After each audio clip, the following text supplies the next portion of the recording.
Assalamualaikum warahmatullahi wabarakatuh. Bagaimana kabar kalian hari ini? Semoga sehat selalu ya.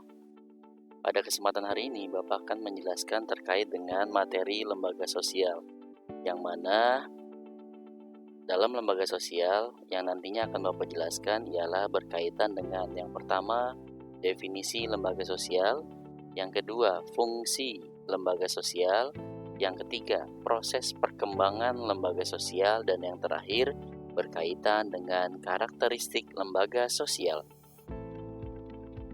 Mungkin kalian sering mendengar istilah lembaga sosial, yang mana barangkali kalian bisa saja tidak menyadarinya. Misalnya, ketika kalian berada di rumah, pada dasarnya kalian berada di lembaga sosial, yaitu lembaga keluarga. Kemudian, kalau kalian bersekolah, artinya kalian berada pada lembaga pendidikan. Nah, itulah sebenarnya contoh keseharian terkait dengan lembaga sosial. Oleh karena itu, mari kita bahas secara bersama-sama apa itu pengertian lembaga sosial. Lembaga sosial adalah suatu sistem norma dan hubungan yang terorganisasi untuk memenuhi kebutuhan dasar dalam masyarakat. Lembaga sosial berperan dalam menjaga kestabilan sosial dan membantu masyarakat beradaptasi dengan perubahan. Artinya, dari definisi ini kita bisa dapat beri sebuah catatan bahwasanya di dalam lembaga sosial terdapat suatu sistem norma, terdapat suatu sistem aturan, dan hubungan yang terorganisasi, yang mana punya tujuan untuk bisa memenuhi kebutuhan dasar daripada masyarakat. Selain itu juga, lembaga sosial dapat berperan di dalam menjaga kestabilan sosial, maupun juga pastinya membantu masyarakat menyesuaikan terhadap perubahan-perubahan yang terjadi di masyarakat. Itulah pengertian atau definisi daripada lembaga sosial.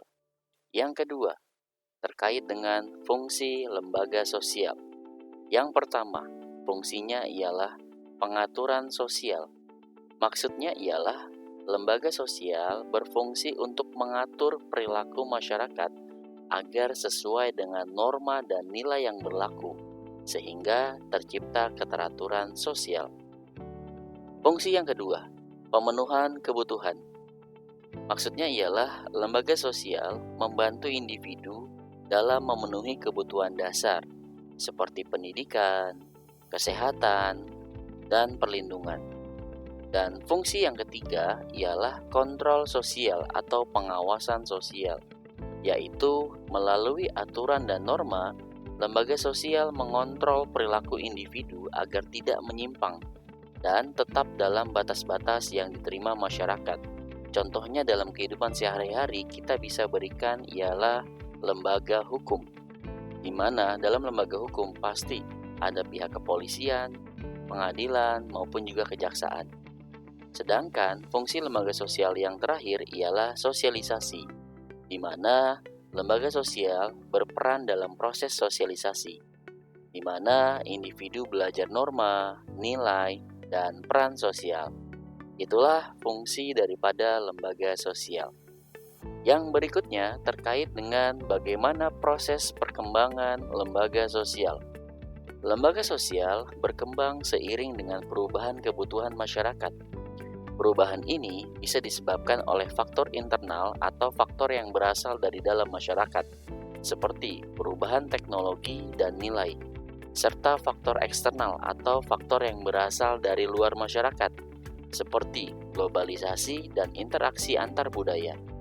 Proses perkembangan lembaga sosial mencakup pembaruan, adaptasi, dan kadang-kadang penghapusan lembaga lama yang tidak lagi relevan.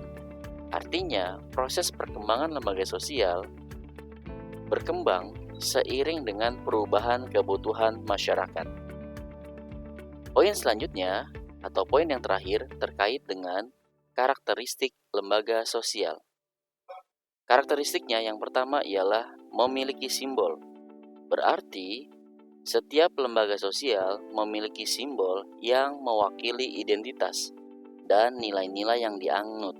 seperti logo, bendera, atau lambang tertentu. Coba kalian perhatikan misalnya, lembaga pendidikan pasti simbolnya berbeda dengan lembaga hukum.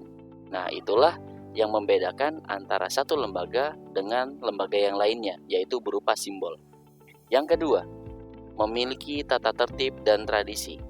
Lembaga sosial menetapkan aturan dan tradisi yang harus diikuti anggotanya untuk menjaga keteraturan dan kesinambungan. Karakteristik yang ketiga, memiliki tingkat kekekalan tertentu. Lembaga sosial memiliki daya tahan yang relatif lama, meski dapat mengalami perubahan seiring waktu. Yang berikutnya, adanya ideologi atau gagasan. Setiap lembaga sosial didasari oleh ideologi atau gagasan yang menjadi landasan tujuan dan arah lembaga tersebut, seperti demokrasi dalam lembaga politik. Yang terakhir ialah memiliki alat kelengkapan.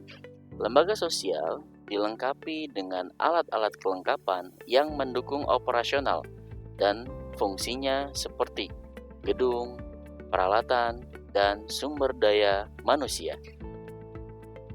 Demikian yang dapat Bapak sampaikan pada kesempatan hari ini. Semoga bermanfaat. Terima kasih. Wassalamualaikum warahmatullahi wabarakatuh.